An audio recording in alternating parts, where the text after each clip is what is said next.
Well, it's still dark here this morning, so I'm gonna start off here in the barn because it's really kind of, well, it's too dark outside to get much video.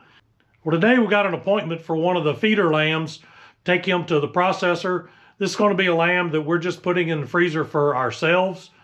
I kept 4 lambs back this year, kind of as feeders slash breeders. If you've watched my previous videos, I've been calling them feeder lambs. But I was curious how they would grow out also. So one of them I sold a few months ago to somebody for a feeder lamb, and I'm taking one today for ourselves. That leaves me with 2. One of those I'm going to keep for a breeder for myself, and the other one, I think I'm going to keep him around and probably sell him in the spring or early next summer when people start looking for rams again. It's a little bit late in the season to be selling a ram right now, but I think this will be the first time I've sold like a yearling ram. I've always sold ram lambs and ewe lambs, or else older rams that I'm just kind of changing out bloodlines. Well, I need to get this ram over to the processor. I'm supposed to be over there at 8 o'clock this morning. If you've dealt with livestock at all, you know when it comes time to load them up, sometimes it takes 15 minutes and sometimes it takes 2 hours. So I'm trying to get a head start, make sure I've got plenty of time to get him loaded up and get him over there. So, one thing I have noticed, sheep like to move from dark to light. So in order to get them in this trailer, which is pretty dark, we're gonna put some light in there.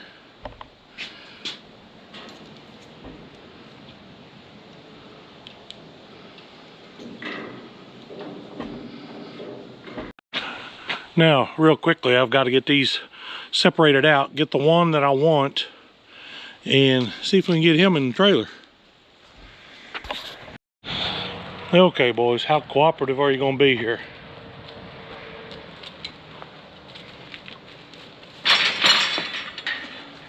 Saw a hole, thought you'd get away, didn't you?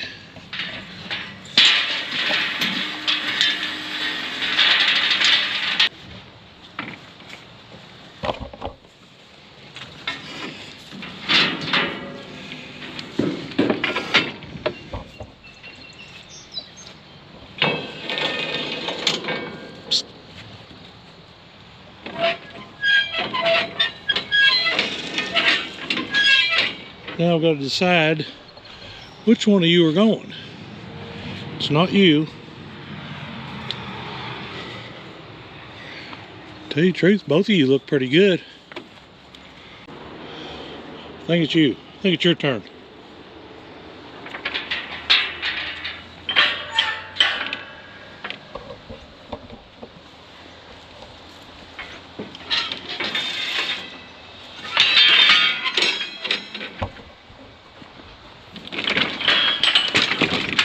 No, don't jump out.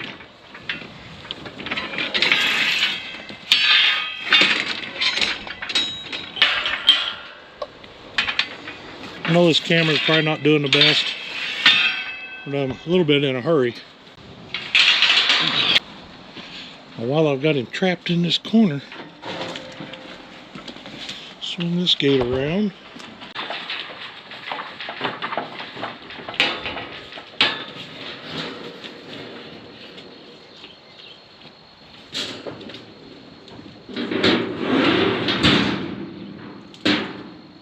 Well, I'm going to stand in the back of the barn here a little bit because it's kind of windy out today, and I know this camera picks up a lot of wind noise. So I got the one lamb loaded up this morning. I got him over to his appointment for the processor. We'll get him back in probably a week or so. Now these other two that I've still got left, I've been calling these feeder lambs, but to be honest, I don't think they're feeder lambs anymore. The one is or was. Now these two, one of them definitely is good enough to be a breeding ram, a sire for somebody. In fact, I think I'm gonna keep him myself. The other one is a pretty good looking ram too, and I'll probably advertise him for sale to be a registered Katahdin ram. These lambs have figured out that this fence was not very hot, and they've got across it, trying to get over to where the rest of the ewes are. I don't think any of those ewes are in heat. They just see more sheep over there, and that's where they want to go. But the problem is they're getting into where I have planted the ryegrass, and then they're getting themselves locked out of where their feed is because they don't want to cross the fence again to go back to their feed. So I've went down through here, I've checked the fence. It's really good and hot. Checking it with the meter, it's just over 11,000 volts. That ought to be plenty hot. My concern is they've already learned to go through it. They've got their thicker winter hair on. They may be jumping it instead of just going through it. If they're jumping it, I'll have to come back and put a higher string on there and make it 3 levels tall, 3 runs. But I went ahead and turned them back out of the lot where I had them locked up from loading the other one, and they're eating their feed over here right now.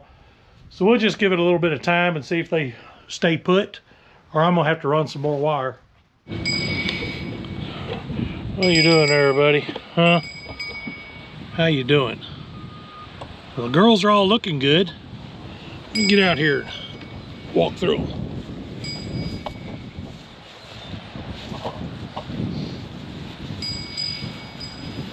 Still just got the one 2117 that was rebred.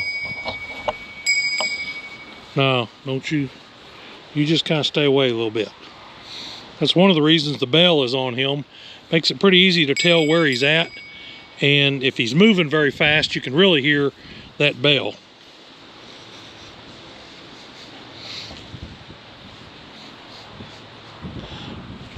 But yeah, 2117 is the only one that he has rebred with the orange crayon. It looks like everything else is in pretty good shape. I'm gonna have to check my dates and see exactly when I changed that crayon. I like to leave him out here for at least 2 cycles, preferably 3. But I don't know that I will change the crayon again, especially since he's just marked the one.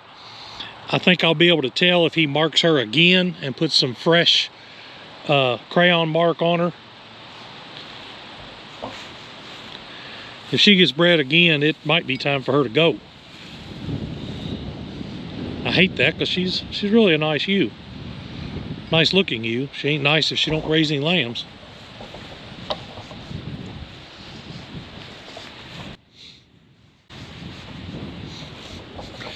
This is 2155, the brown spotted one there with her rump to us. She's the one, I think I mentioned that in a video, a couple of videos ago, about how she got a really bad shoulder when she was a lamb, but thankfully I kept her around. She's grown out of it. She does fine. She's a nice ewe too. Well, it's time to give the girls here at the summer pasture some new grass. I'm doing it a little bit different since it's later in the fall. Instead of what would be considered kind of traditional rotational grazing, I am dividing this off into paddocks, different strips, and I'm doing strip grazing to where I take a fence down. I'm not back fencing. I let them go ahead and keep staying on what they've been on.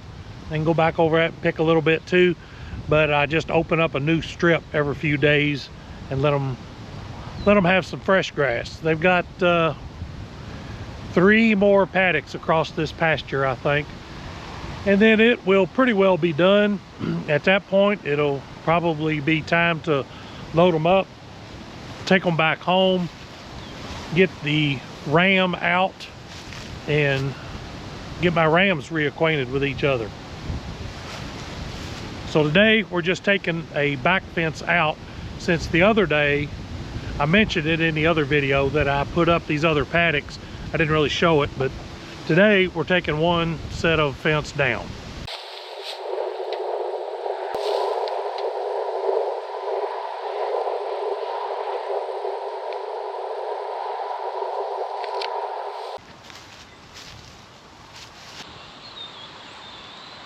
These wires are still hot. Kind of got to watch them.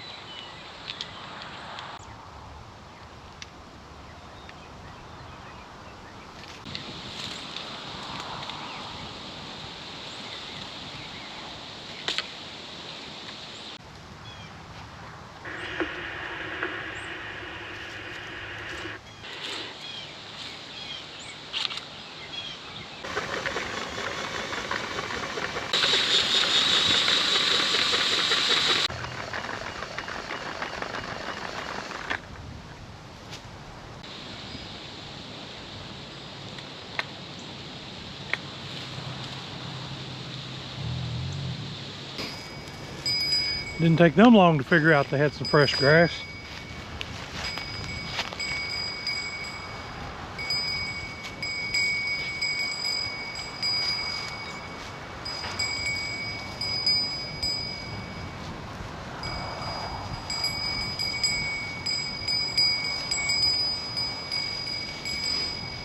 Pretty good, ain't it, girls?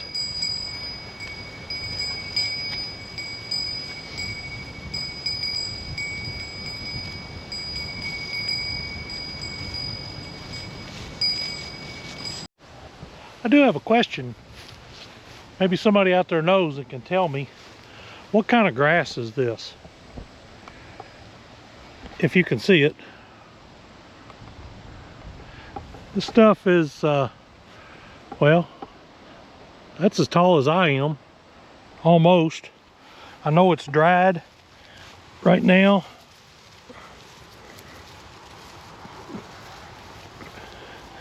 When it first comes up, I thought it was broom sedge, but it's not.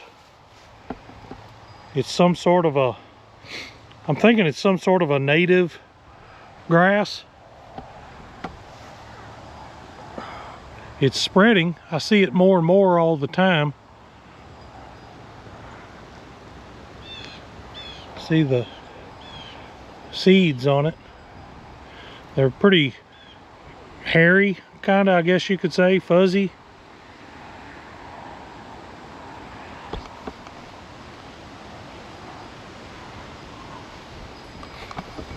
Might be easier to identify in the spring or summertime, but I'm just curious what kind of grass it is. There's probably 15 or 20 clumps of that around this field.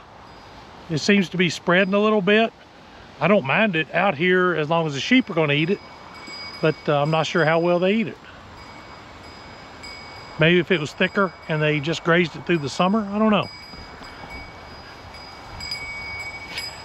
Any of you experts out there, let me know what kind of grass that is. Well, just like the bunch of ewes at the summer pasture, it appears that only one of these ewes has been rebred. That's a pretty good sign. Girls doing all right? How many of those spots you gonna pass on to your offspring, buddy?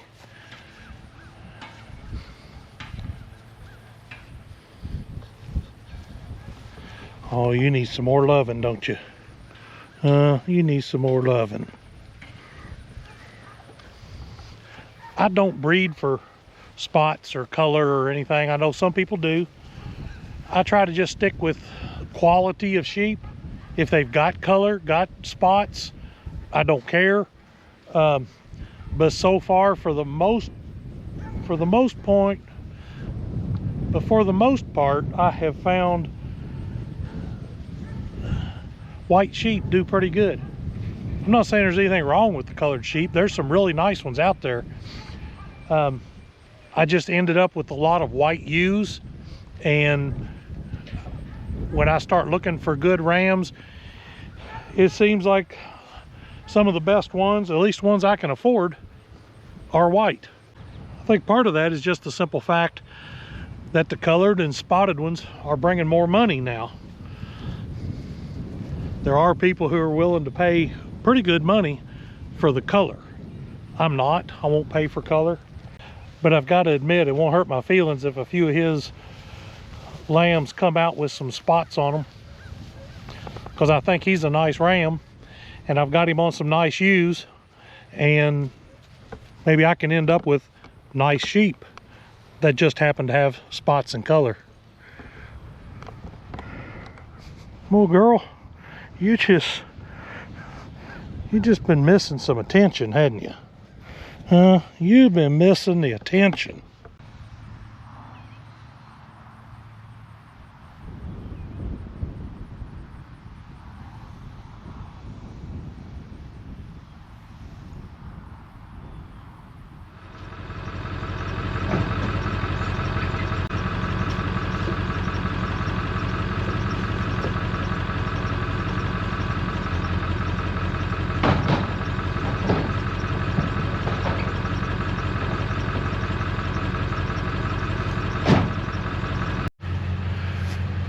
I've mentioned in some of the other videos that a problem I have over here at the summer pasture is keeping water over here for them.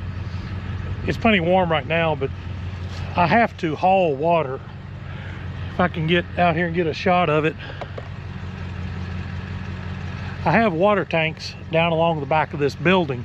Now, if we get plenty of rain, that works fine. The water comes off the building, falls into the water trough, and keeps some water over here. But it's been so dry that we just haven't really had any rain, and so I have to haul water. Now I haul it in a tank here. This is about a 120 gallon water tank. Now, since I can't get close enough to use the big 2-inch hose and let this just gravity feed over there, I use this garden hose. I've got an adapter on it so I can get it down to the garden hose size, and then I've got a small pump, this little 12-volt pump. I hook my hose in, I hook another hose to it, hook another hose up here, and pump the water over there. It's not super fast, but I think this thing runs like 300 gallons an hour. So I can run this 120 gallons over there in about 20 to 25 minutes. Still quite a while to do it, but it's a lot faster than let it gravity feed through this little garden hose.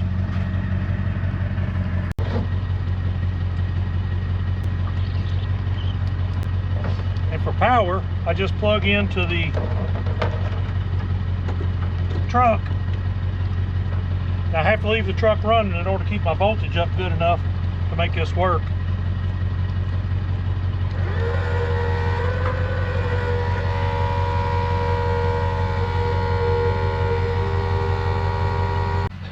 Now the water comes from the truck with the pump. It's pumped in through this hose, out through these two hoses to these two water tanks. These each hold a little over 100 gallons.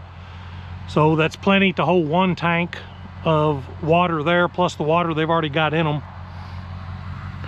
Then when I get done, I can shut this one off, and these two will just gravity feed out this yellow hose to about a 30-gallon tank with a float in it. You've probably seen that float down there in other videos. Now I've got other troughs here that if we get enough rain and the water comes off the roof of this building, it puts some water in here for me. But we haven't had any rain, so we have practically no water in these troughs. In fact, I'm gonna turn them over. They've got a little water in there. I'm gonna turn them over and dump some of that garbage out.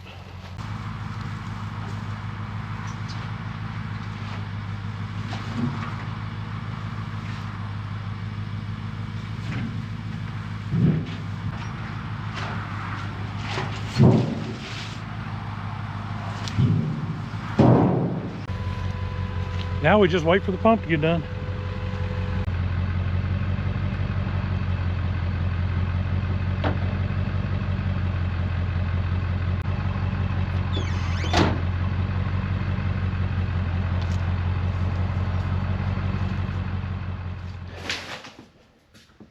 Well, I think that's going to be it for the video today. I appreciate you hanging out with me. We did get the ewes all checked. We got the lamb over to the processor and did a little work on the fence. I didn't really video that. Got the electric fence hot. Hopefully the other little ram lambs that I've got here will stay where they're supposed to be. Like I said, we got the ewes checked. We got the water taken over to them, so I think they're all in good shape. I appreciate you hanging out with me today, and if you would, please hit that like button, subscribe. I'm not real good at getting videos out on a real regular basis, so maybe you could hit the notification bell, and when I get one out, you'll get notified about that. But have a good rest of your day, and see you on the next video.